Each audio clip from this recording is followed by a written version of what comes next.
Hello friends, இன்னைக்கு ரொம்பவே ஒரு ஹெல்தியான, டேஸ்டியான, எஃபெக்டிவான வெயிட் லாஸ் ரெசிபி தான் பார்க்க போகிறோம். நம்ம சேனலில் அரிசி சேர்க்காம தான் ரெசிபீஸ் அப்லோட் பண்ணிகிட்ருக்கேன். ஸோ இது வெயிட் லாஸ் பண்ணுறவங்க, வெயிட் மேனேஜ் பண்ணுறவங்களுக்கெல்லாம் ரொம்பவே யூஸ்ஃபுல்லாக இருக்கும். இது போல் ரெசிபீஸுக்கு நம்ம சேனலை சப்ஸ்கிரைப் பண்ணி வச்சுக்கோங்க. இன்னைக்கோட ரெசிபிக்கு பவுலில் நான் 1/4 டம்ளர் பச்சை பயிர் எடுத்திருக்கேன். பச்சை பயிரில் அதிகப்படியான ப்ரோட்டீன்ஸ், ஃபைபர்ஸ்லாம் இருக்கிறதுனால நல்ல ஒரு டைஜஷனுக்காக இருக்கட்டும், வெயிட்டை மேனேஜ் பண்ணுறதுக்காக இருக்கட்டும், பிளட்டில் இருக்கிற சுகர் லெவலை கண்ட்ரோல் பண்ணுறதுக்கு, ஹார்ட்டோட ஹெல்த்துக்கெல்லாம் ரொம்பவே யூஸ்ஃபுல்லாக இருக்கும். உணவில் பச்சை பயிறு சேர்த்திட்டு வரும்போது ரொம்ப நேரம் ஸ்டொமக் ஃபில்லிங்காக இருக்கும், அதாவது சீக்கிரமாக பசி எடுக்காது. இது கூட நம்ம சேர்த்துற அடுத்த இன்க்ரெடியண்ட் 1/4 டம்ளர் வெள்ளை சுண்டல். வெள்ளை சுண்டலில் அதிகப்படியான ஃபைபர், ப்ரோட்டீன்ஸ் இருக்குது. அதனால் இது வெயிட் மேனேஜ் பண்ணுறதுக்கு, டைஜஷனுக்கு ரொம்பவே ஹெல்ப்ஃபுல்லாக இருக்கும். கொலஸ்ட்ராலை கம்மி பண்ணும், பிளட்டில் இருக்கிற சுகர் லெவலை கம்மி பண்ணும். இதில் அயன், மெக்னீஷியம் ஆன மினரல்ஸும் இருக்குது. இது கூடவே 1/4 டம்ளர் பாசி பருப்பு சேர்த்திருக்கேன். பாசி பருப்பில் அதிகப்படியான ப்ரோட்டீன்ஸ், ஃபைபர்ஸ் இருக்குது. அது மட்டும் இல்லாமல் மினரல்ஸ், மெக்னீஷியம், பொட்டாசியம், அயன் இருக்குது. இது வெயிட் மேனேஜ் பண்ணுறதுக்கு, ஹார்ட் ஹெல்த்தை இம்ப்ரூவ் பண்ணுறதுக்கு ரொம்பவே யூஸ்ஃபுல்லாக இருக்கும். இது கூடவே 1/4 டம்ளர் துவரம் பருப்பு சேர்த்துறேன். துவரம் பருப்புலேயும் அதிகப்படியான ப்ரோட்டீன்ஸ், ஃபைபர்ஸ் இருக்குது. ஸோ நம்ம எடுத்துக்கிற உணவு எல்லாத்துலேயுமே proteins, fibres, iron, folic acid, potassium, magnesium இது போல் ஊட்டச்சத்துக்கள் கலந்து நம்ம எடுத்துக்கணும். இது கூட 1/4 டம்ளர் உளுந்து. உளுந்தில் fibre, protein, iron, potassium, magnesium தவிர கால்சியமும் இருக்கிறதுனால இது ஓவராலாக நம்மளோட ஹார்ட் ஹெல்த்துக்கு, போன் ஸ்ட்ரென்த்துக்கு, நம்மளோட ஹேரோட ஹெல்த்துக்கு, ஸ்கின்னோட ஹெல்த்துக்கு எல்லாமே நல்ல யூஸ்ஃபுல்லாக இருக்கும். இது கூட 1/4 டம்ளர் கருப்பு சுண்டல். ஸோ கருப்பு சுண்டல்லையும் அதிகப்படியான fibre, protein, iron, potassium, magnesium இருக்குது. இப்போ நம்ம சேர்த்திக்கிற உணவில் என்னென்ன ஹெல்த் பெனிஃபிட்ஸ் இருக்குது அப்படின்னு நம்ம தெரிஞ்சு ஒவ்வொரு நேரமும் நம்ம சாப்பிட்டு வந்தோம் அப்படின்னா, என்னை பொறுத்த வரைக்கும் நம்ம ஸ்கிப் பண்ணாமல் சாப்பிடுவோம். இன்னைக்கு இந்த தானியங்கள் எல்லாமே சேர்ந்தது போல் எடுத்து அடை தான் ரெடி பண்ண போகிறோம், அதுவும் அரிசி சேர்த்தாம. இது கூடவே நான் 1/4 டம்ளர் கடலை பருப்பும் எடுத்திருக்கேன். ஸோ இது எல்லாமே நம்ம சத்து மாவாட்டம் வறுத்துட்டு அதுக்கப்புறமா பவுட்ரு பண்ணி வச்சு நம்ம பாலில் அது போல் மிக்ஸ் பண்ணி நம்ம குடிப்போம். அதுவே இப்போ நம்ம தோசையா இல்லை அடையா ரெடி பண்ண போகிறோம். இது கூட 1/4 டீஸ்பூன் வெந்தயம். இப்போ இந்த இன்க்ரீடியன்ட்ஸ் எல்லாமே ரொம்பவே சத்தானது. கொஞ்சம் சாப்பிட்டாவே நல்லா ஒரு ஃபில்லிங்காக இருக்கக்கூடிய ஒரு நிலைமை நம்மளுக்கு கொடுக்கும். அது போல் ஃபில்லிங்காக இருக்கும்போது ரொம்ப நேரம் பசி எடுக்காது.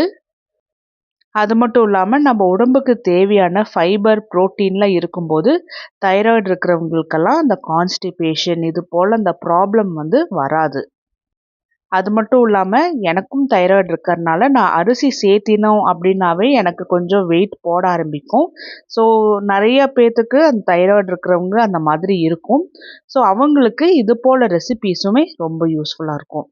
ஸோ இந்த இன்க்ரீடியண்ட் எல்லாமே நான் 8 மணி நேரம் ஊற வச்சுருக்கேன்.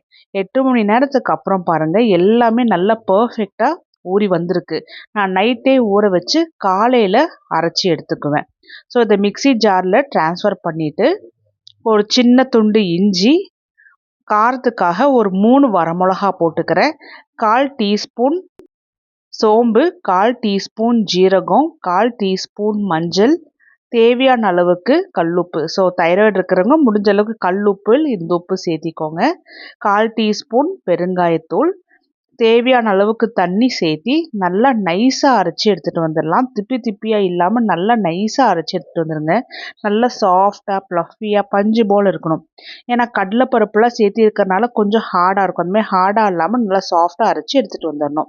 ஸோ நம்ம காரமெல்லாம் சேர்த்தி இருக்கிறனால இதுக்கு நல்லா டேஸ்டியாக ஒரு தேங்காய் சட்னி ரெடி பண்ணிடுவோம். இதுக்காக நான் ஒரு 3 துண்டு தேங்காவை சின்னதாக கட் பண்ணி போட்டிருக்கேன். காரத்துக்காக 3 பச்சை மிளகா, 3 டேபிள் ஸ்பூன் பொட்டுக்கடலை, ஒரு துண்டு பூண்டு, சின்ன துண்டு இஞ்சி, 1/4 டீஸ்பூன் ஜீரகம், தேவையான அளவுக்கு கல்லுப்பு. இது எல்லாத்தையுமே நல்லா நைஸாக அரைச்சி அதுக்கப்புறமா தேவையான அளவுக்கு தண்ணி சேர்த்தி நான் நல்லா நைஸாக அரைச்சி எடுத்துகிட்டு வந்திருக்கேன். மிக்ஸி ஜாரில் ஒரு 1/4 டம்ளருக்கு குறைவாக தண்ணி சேர்த்தி நான் இது போல் சட்னியை கலந்து விட்டுக்கிறேன். சட்னிக்காக நான் கொஞ்சமாக தாளிப்பும் ரெடி பண்ணியிருக்கேன். தேங்காய் எண்ணெயில் கடுகு, ஜீரகம், வரமிளகா, கருவேப்பிலை இது மட்டும் போட்டு தாளித்து ஊற்றிருக்கேன். அவ்வளோதான், நல்ல டேஸ்டியான சட்னி ரெடி ஆயிடுச்சு. 8 மணி நேரம் நான் மாவை புளிக்க வச்சுருக்கேன். 8 மணி நேரத்துக்கு அப்புறம் பாருங்கள் மாவு நல்லா புளிச்சு வந்திருக்கு. மாவு புளிக்காமல் கூட நம்ம இந்த அடை தோசை செய்யலாம். ஆனால் அது கொஞ்சம் ஹார்டாக இருக்கும். புளிச்சது அப்படின்னா நல்லா சாஃப்டாக இருக்கும். டைஜஷன் ஆகிறதுக்கு நமக்கு ஈஸியாக இருக்கும். இதில் கொஞ்சமாக நான் தண்ணியும் சேர்த்திட்டு சின்னதாக கட் பண்ணி வச்சுருந்த கருவேப்பிலையும் கொத்தமல்லியும் போட்டு நல்லா கலந்துட்டுக்கிறேன். மாவு ரொம்ப கெட்டியாக இருக்கக்கூடாது, ரொம்ப ஹார்டாக இருக்கும். ஏன்னா நம்ம சுண்டலெல்லாம் சேர்த்திருக்கும் போது அது மட்டும் இல்லாமல் பச்சை பயிரும் சேர்த்திருக்கோம். ரொம்ப திக்காக இருந்துச்சுன்னா நமக்கு சாப்பிடும்போது ரொம்ப வயிறு அடைச்சது போல் இருக்கும். இது போல் உணவு நீங்கள் சாப்பிட்டுட்டு வரீங்கன்னா உங்களுக்கு நான் சொல்கிறேன் இதோட டிஃப்ரென்ஸ் உங்களுக்கு என்ன அப்படிங்கிறது புரியும். அந்த மாதிரி இல்லாமல் கொஞ்சம் மாவு இது போல் கொஞ்சம் லூஸாக இருந்து நல்லா நைஸாக தோசை தேய்ச்சி எடுத்துக்கணும். அப்போ தான் தோசையிலையுமே மாவெல்லாம் நல்லா வெந்து வரும், பச்சை வாட்டை இருக்காது. இதில் நான் கொஞ்சமாக தேங்காய் எண்ணெய் சேர்த்திக்கிறேன். உங்களுக்கு நெய் பிடிக்கும்னா நீங்கள் கொஞ்சமாக நெய் சேர்த்திக்கலாம், ஒன்றும் தவறு கிடையாது.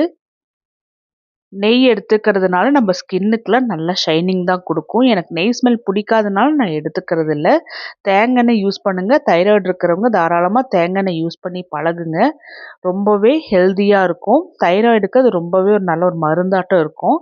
நான் ஒரு வேளைக்கு ஒரு 2 தோசை நான் போட்டு எடுத்துக்கிறேன். நல்ல ஸ்டொமக் ஃபில்லிங்காக இருக்கும். உங்களுக்கு நடுவில் ஸ்நாக்ஸ் பண்ணணும்னு கூட தோணாது, அந்தளவுக்கு நல்ல ஸ்டொமக் ஃபில்லிங்காக இருக்கும். இதுக்கு தேங்காய் சட்னிங்கிறது ஒரு நல்ல ஒரு காம்பினேஷனாக இருக்கும். அரிசி சேர்த்தாம தான் இப்போ நல்லா சூப்பராக டேஸ்டியாக அடை தோசை ரெடி பண்ணியிருக்கோம். ஸோ இது வெயிட் லாஸ் பண்ணுறவங்க, வெயிட் மேனேஜ் பண்ணுறவங்க, சுகர் இருக்கிறவங்க, தைராய்டு இருக்கிறவங்களுக்கெல்லாம் ரொம்பவே யூஸ்ஃபுல்லாக இருக்கும்.